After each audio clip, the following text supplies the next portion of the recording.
The early morning sun filtered through the banana leaves, casting long shadows on the red earth road as Adaora held her son's hand tightly. Tochi limped beside her, his small feet dragging a little in the dust, but his smile, fragile and determined, never left his face.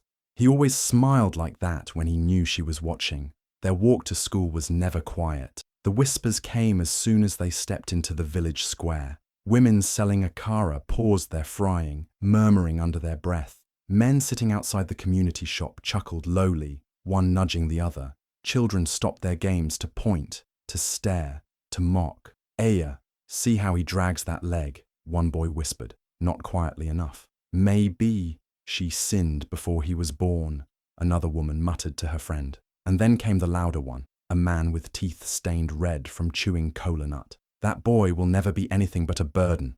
Let her accept it. All this effort is wasted." Adaora said nothing. She never did. Her jaw tightened. Her arm wrapped protectively around Tochi, but her pace remained steady. She refused to let them see her anger. Not today. Not ever. Tochi looked up at her, eyes wide and unsure. "Mama, are they right?" Adaora knelt beside him, wiping a bit of dust from his cheek. "No, my son, they're wrong. They just don't know it yet." As they approached the school gate, a tall teenage boy, one of the older students, stepped in front of them. He looked down at Tochi with a sneer. "Why do you even bother coming here? You can't even run.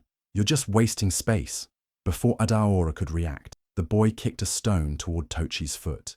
It struck him sharply, and Tochi fell sideways into the dirt with a thud. Laughter erupted from the gate. Girls giggled. Boys clapped. Adaora froze for a breath, then rushed to her son, lifting him from the ground. His hands were scraped, and his lip trembled as he fought back tears.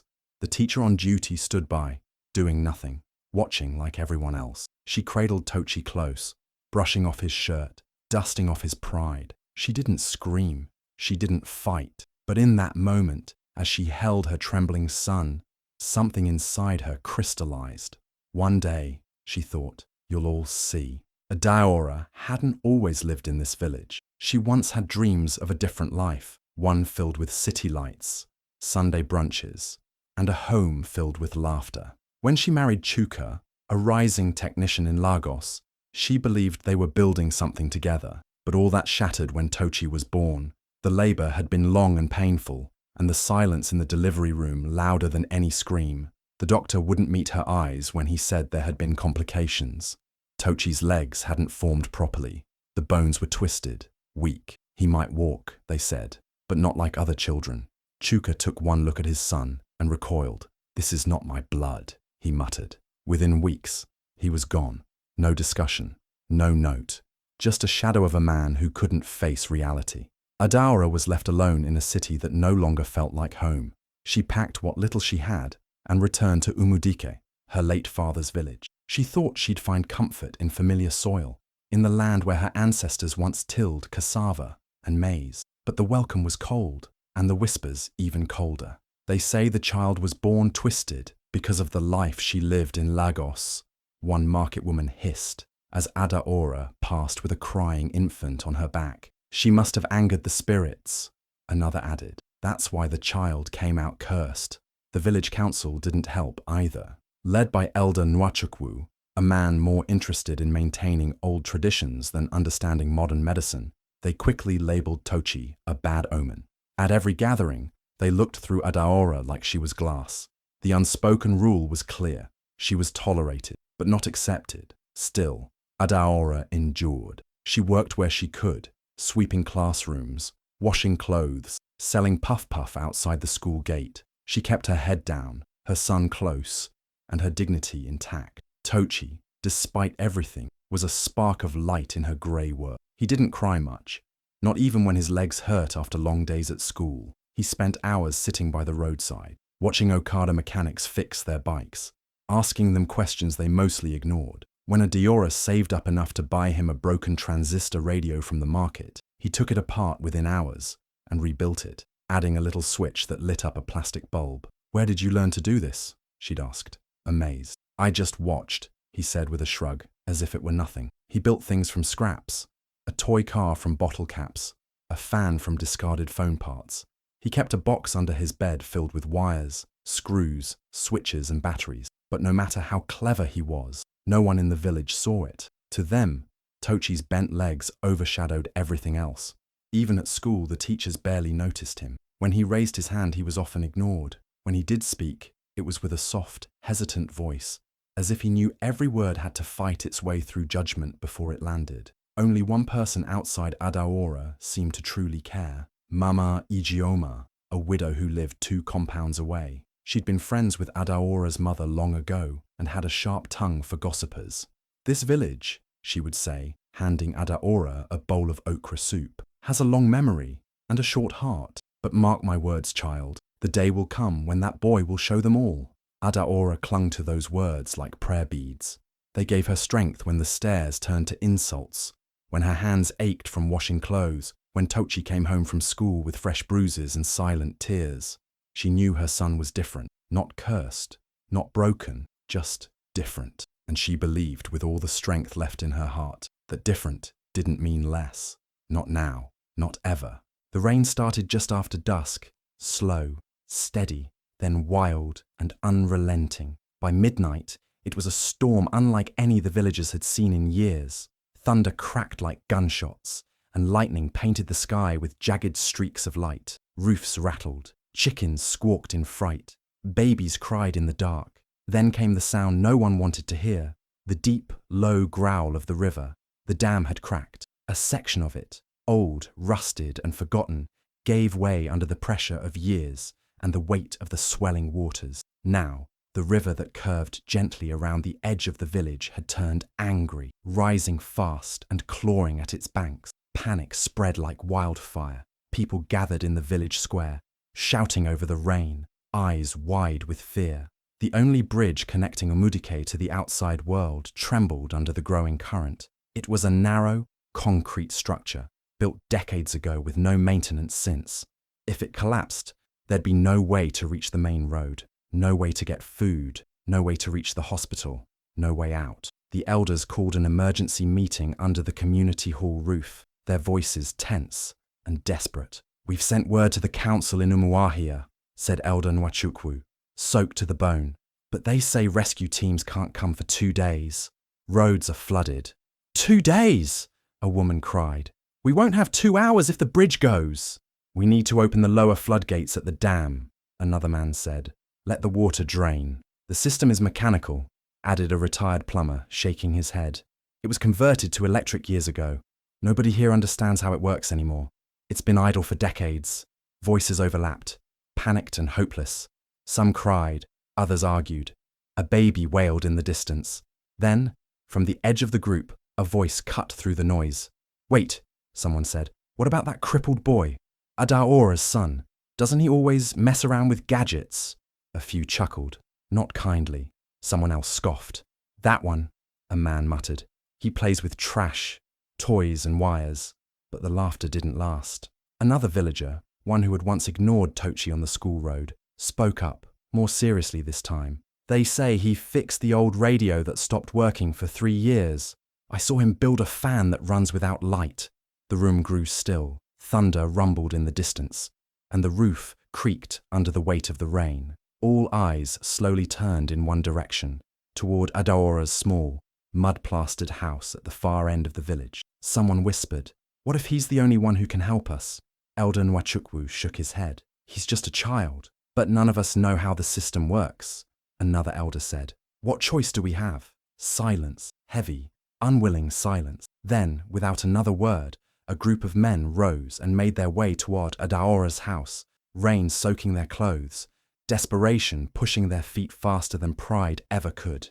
The knock on Adaora's door came just past 2 a.m., thunder rumbling low in the background like an unspoken threat. She opened it cautiously, lantern in hand. A group of men stood there, soaked through, faces drawn with panic and shame. Elder Nwachukwu stepped forward, clutching his walking stick like it anchored him. "Adaora, we need your son." She stared at them, unmoving. "My son? There's a way to stop the water, the old floodgates, but no one knows how to operate the electrical panel.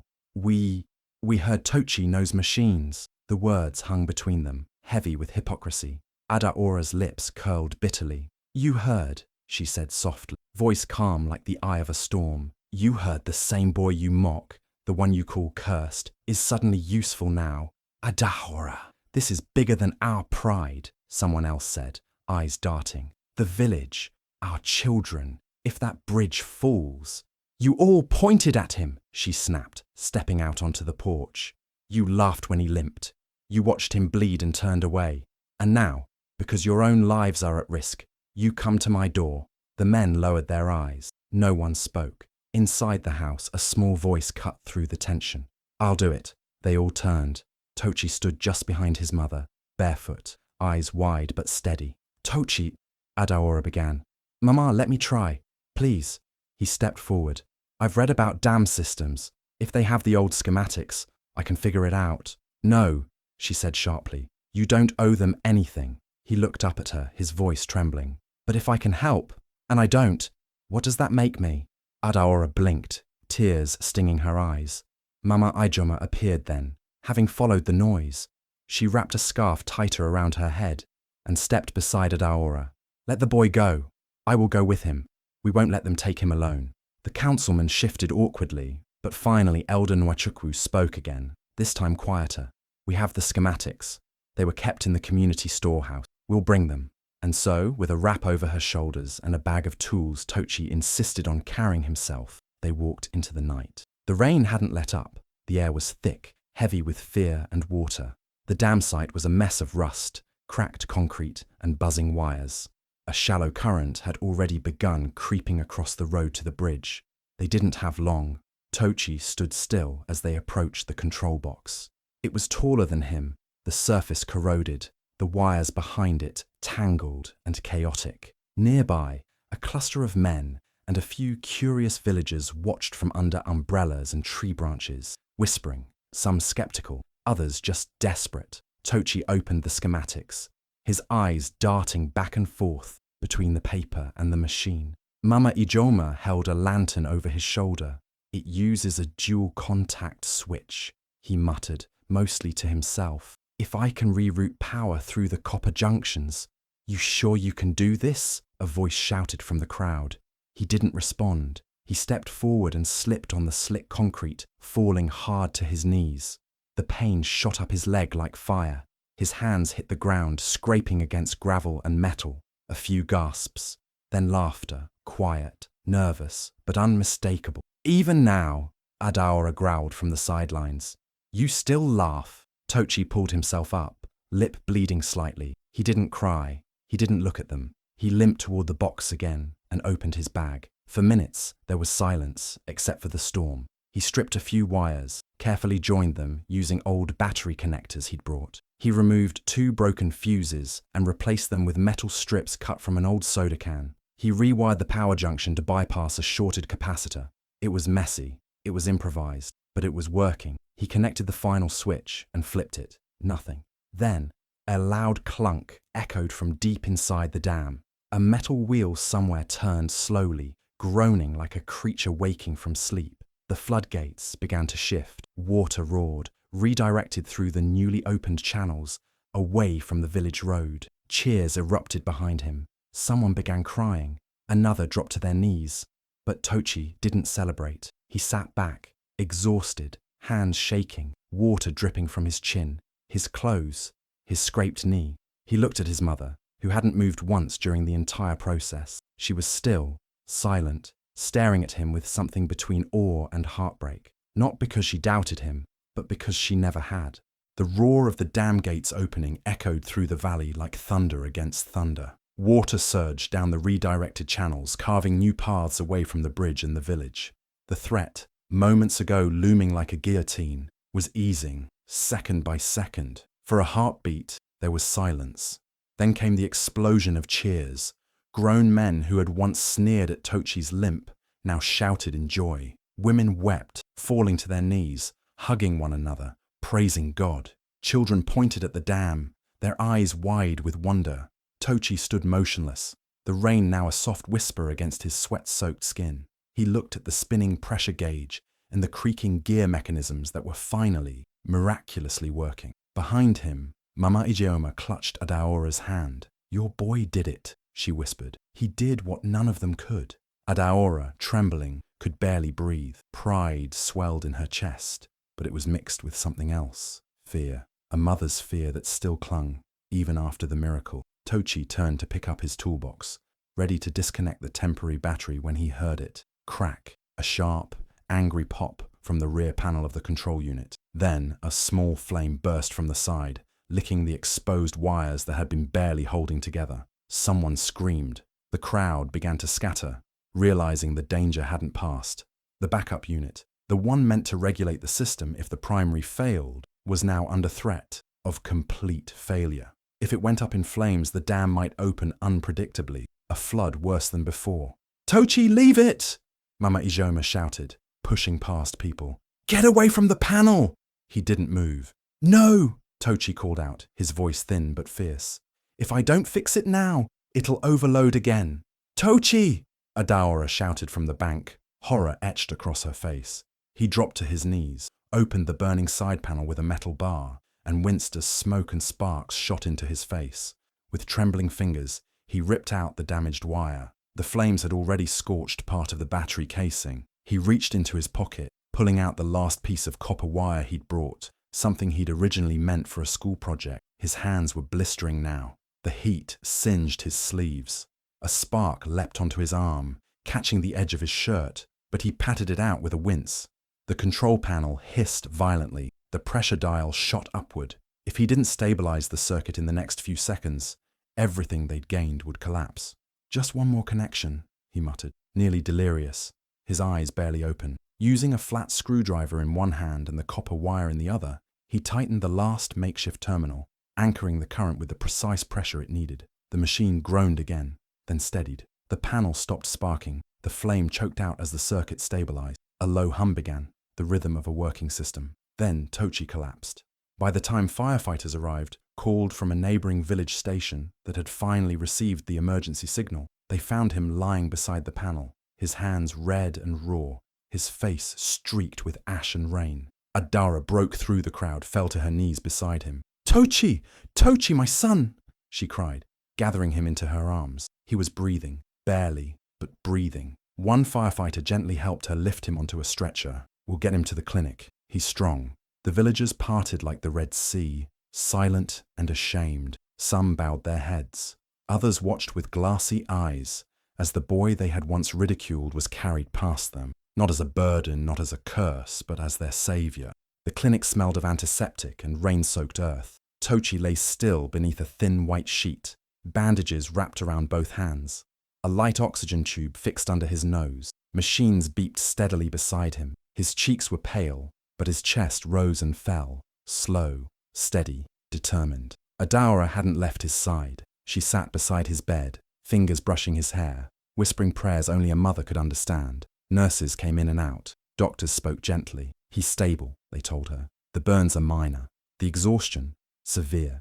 But he's strong. He'll recover." Word spread quickly. By morning, a local journalist had already published a headline that swept the country. "Crippled boy saves entire village with homemade invention." The article went viral. Photos of the damaged dam and Tochi's makeshift repairs circulated everywhere. Social media, newspapers, even television. The phones at the village community hall rang non-stop. Radio hosts wanted interviews. Engineering organizations wanted his story. And most unexpected of all, a delegation from the Ministry of Science and Innovation arrived 2 days later in shiny black SUVs, escorted by government security. They brought flowers, a crisp white envelope, and a scholarship letter with the national seal. "Tochin Kemdelim," the letter read, "is hereby awarded a full academic sponsorship to attend the National Science Institute in Abuja, including housing, mentorship, and early advancement to engineering internships." Adaora couldn't speak. She simply nodded, tears running freely down her face as she clutched the document to her chest. Outside the clinic, everything had changed. The same women who once turned their backs now arrived with bowls of hot pepper soup, jollof rice, bags of fruit, even envelopes of money. They sat quietly, apologetically, offering what they could, eyes low with guilt. "We didn't see what you saw," one finally said, handing Adaora a flask of palm oil. "We were wrong." The village council called for a gathering. This time, They met not to scold or mock, but to honor. They stood beneath the mango tree in the square, the same place where they once gossiped and judged. Elder Nwachukwu cleared his throat, his voice tight with humility. We owe a great debt to you, Adaora, and to your son. You have both done what none of us could, and for that, we would be honored if you join the Women's Advisory Board for the Council. Help us make better decisions.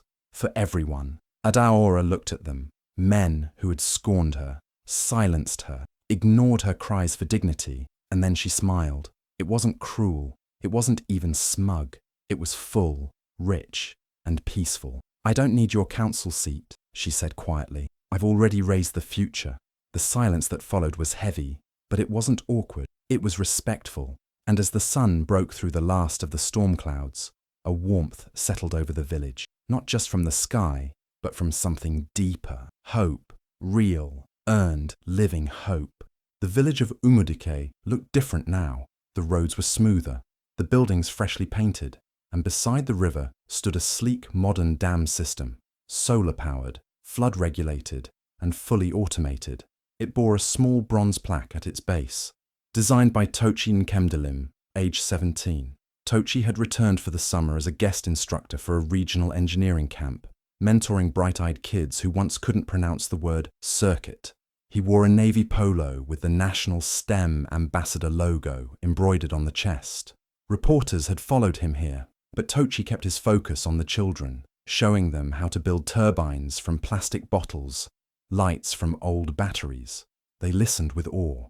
Even the elders gathered quietly to watch, nodding with approval. Later that evening, as the sun dipped low, Tochi walked alone down the same red dirt path he had taken with his mother all those years ago. Only now, each step was steady, smooth. His legs were supported by a lightweight mechanical exoskeleton, sleek rods and pivoted joints he'd designed himself. The motors hummed softly beneath his jeans. He paused near the schoolyard gate, where laughter echoed from the classroom windows. A teenage boy stood leaning against the wall, taller now, lean-faced, eyes uncertain. It was the same boy who had once tripped him in the dirt, back when mocking had been a sport. Their eyes met. Tochi didn't flinch. He smiled gently, stepping closer. Want to see how it works? He asked, tapping the edge of the exoskeleton. The boy hesitated, then nodded. Tochi knelt, the metal joints whirring as he bent down, exposing the panel and motors. Mocking, he said quietly, is easy. Building something, that takes heart. The boy stared in silence, and for the first time he didn't see a crippled boy in the dirt. He saw a genius on his knees, offering knowledge instead of revenge. And in that quiet, golden moment, the village of Umudike changed again. Hi besties, thank you so much for watching to the end. Please remember to like, comment and subscribe.